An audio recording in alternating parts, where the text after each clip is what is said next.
S'afficher homosexuel serait désormais un sport beaucoup plus risqué au Sénégal que dans le reste de l'Afrique. Menaces de mort, profanation de tombes et même emprisonnement.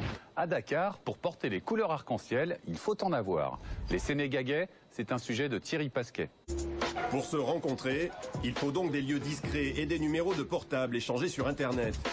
C'est pour cette raison qu'Omar change régulièrement la puce de son téléphone pour échapper à la surveillance de la police.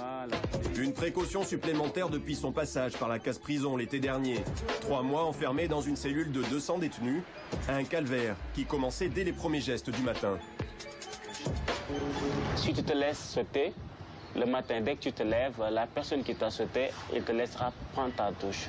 Et ils font ça sans capote, sans préservatif, sans rien du tout. En fait, tu as été violé. J'ai été violé d'une part, ouais.